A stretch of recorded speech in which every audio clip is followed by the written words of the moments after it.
Red Panda Anthem. Ian, what's up? Red Panda Anthem. Rap Panda, what's good? Red Panda Anthem. Whole foot going up. I know they can't stand it. So obviously the fund, you've had a lot of people invest. You've had obviously celebrities, you've had cultural leaders, you've had athletes. I'm wondering from your side how encouraging it is to see this type of diversity coming into the space, or if it's not at a pace that you know that is fulfilling to you, what can we do to encourage people to look at this as a way to actually put into your portfolio as a way to generate generational wealth? Like, what are your thoughts on that? Yep, for sure. So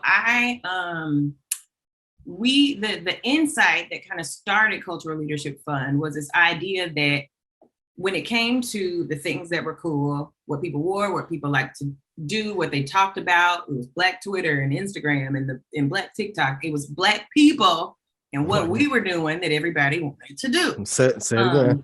But again, so often we weren't capturing any of the value of these companies, right? Again, we be real popping on there and then maybe get a sponsorship later or whatever the case is. But when it came to owning the company as they grew and your kind of relationship growing proportionately, and your wealth growing proportionately to the company, it just didn't exist.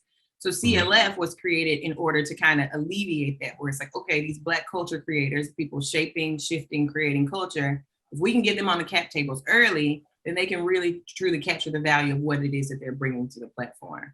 And so I love it because our investors have become some of the most savvy, thoughtful, investment partners in these companies that I've ever seen. So this whole concept of like a dumb athlete, this whole concept of like a spacey, actress or whoever, business leader, those days are over.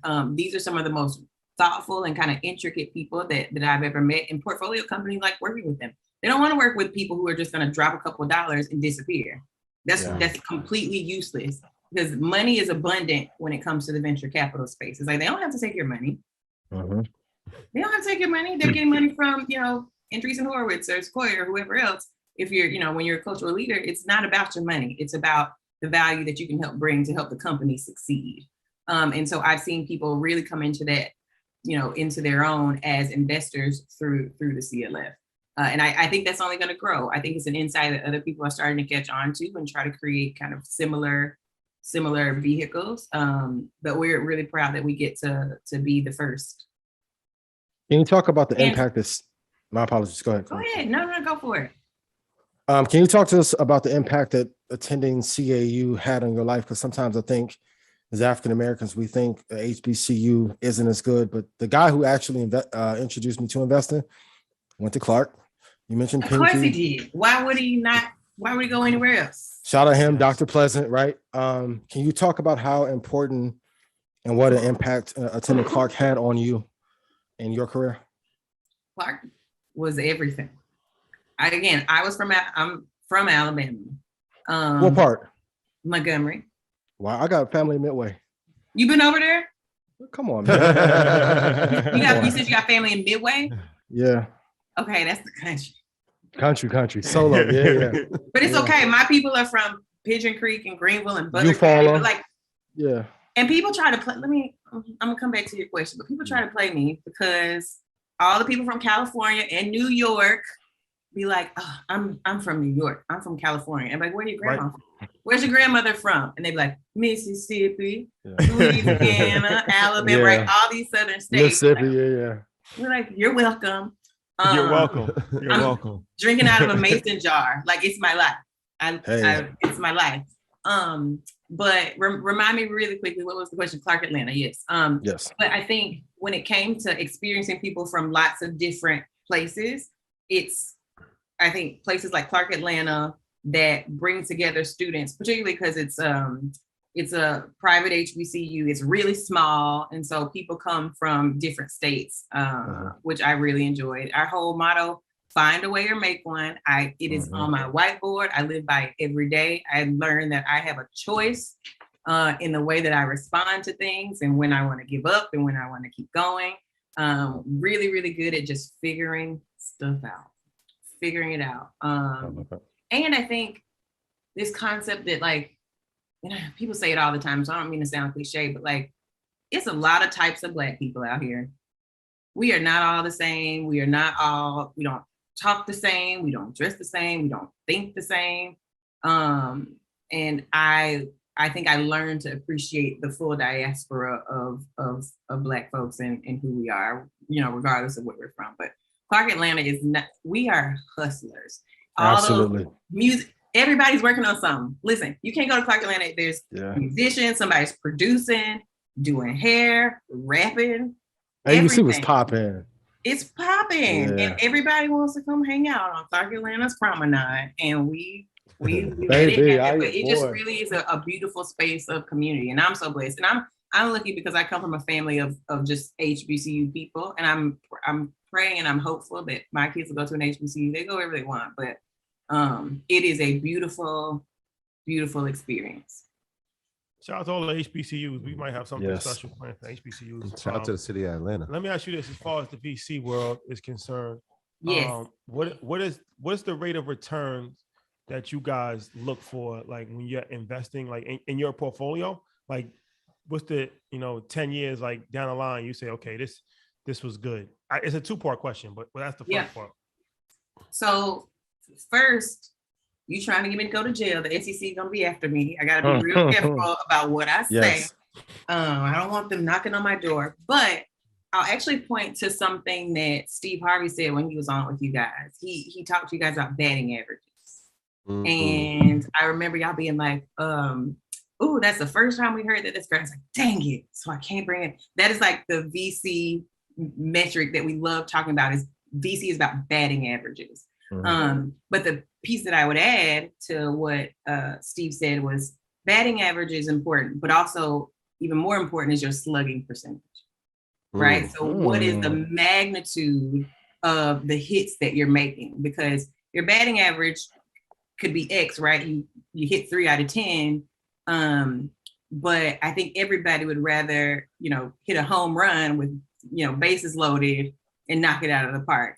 And so we think a lot about what is the magnitude of the investments that we're making. We love, we can hit a single or a double, but we really, really, really love home runs, whether we get a 10X or 50X or 100X or 1000X. We really do try to make investments into companies that we think are going to return the fund. So let me ask you this, if I can. The second part of that question is the harsh reality. Chris Lyons, somebody who you're familiar with. Yes, I know that guy. Shout out to our guy. So I was talking to him in LA. I can't hear you. Sound went out.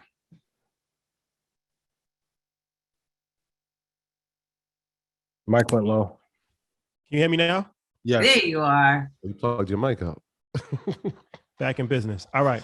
So I was talking to him in LA a while ago, and he was saying that the greatest wealth opportunity in history is happening right now and will be happening for like the next decade in tech startups. Yep. And he was like, the vast majority of Black people is not going to be able to benefit from it, and they're not going to be able to make any money from it. And we talk about, this show is about stock market investing, right? Yep. Public companies. But we understand that massive amounts of wealth is made on the private side. Yes. VC, before companies go public. Yep. So like that's where you get a 10,000x return, and that's when you can turn 50,000 to 5 million. Of course, that doesn't happen every day, but it's possible. Yeah. But you need access, you need relationships, you need money. So that's something that nobody's talking about, because billions of dollars are being generated with these tech startup companies, and it's going to continue to be generated. But not only do Black people hardly get any money from venture capital, they don't have the opportunity or the resources to actually invest in venture capital. So that's a whole nother set of problems. Mm-hmm. So how do we get more people into actually the opportunity to invest in the private market as opposed to only investing in public markets? Yep. So there's a lot there. So first, private market investing, and specifically venture capital, is dangerously risky. Mm-hmm. It is the riskiest asset class that you can get involved in. And I say that knowing that in the public market, by the time a company goes public, let me just tell you what going public means. Going public means that you've already got a board in place. It means you've got a certain amount of revenue. You've got compliance things in place. You got all these systems in place in order to go public and sell your stock to a retail investor, that it's already been adjusted for risk. It's already been checked for risk. When you are betting on two guys in a garage in, I'm gonna say Montgomery, Alabama, just because that's where I'm from, two guys in a garage in Montgomery, they could be complete total clowns, right? There's a huge amount of risk that you're taking that is just simply not there in the public market. And the reason why it's so risky, again, is because venture's a long game and it's 8 to 10 years before a company will go public or be bought. So that's 10 years of risk you're taking up front. And we all know in investing, the people who take the biggest risks are the ones that are going to get the biggest reward. And so that's why venture returns are so huge, or can be really huge, because we're paying pennies on the dollar for a stock that's $30 when it goes public. Most VC firms, 6 years later or 7 years later, 6 or 7 years before, paid $1.50 per share, right? So, but we had to wait, 10 years for it to go public and to actually get liquidity. So your money is locked up for a really, really long time. So with that being said, it's very, very risky. And the government doesn't want people taking that kind of risk as individuals, right? Because, that's why we got those classifications of accredited investor and unaccredited investor. And that's because they don't want people spending their, retirement on some random idea that they heard from a person to be an investor.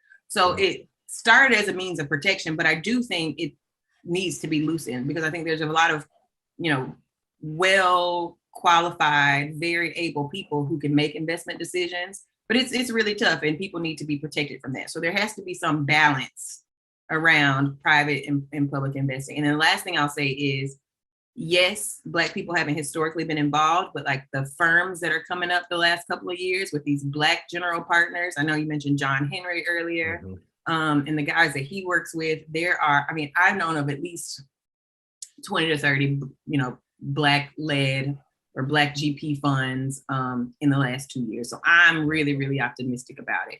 And like I said, the other way that I think people are going, so Black people investing is one way to get money. And I'll actually talk about like how we make money, because I think that's probably important to describe to people.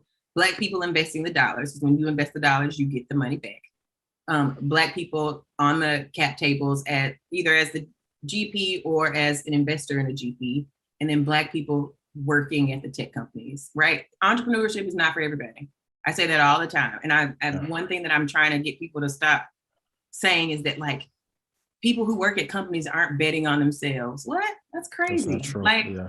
That's ridiculous. Like, just leave the company and bet on yourself. I don't want to be an entrepreneur. Like, I have no desire to build a company, right? So for the people who are interested in a particular, problem that they want to work on or company they want to be a part of, getting in at the early stage is really important, how you can cash in on that wealth.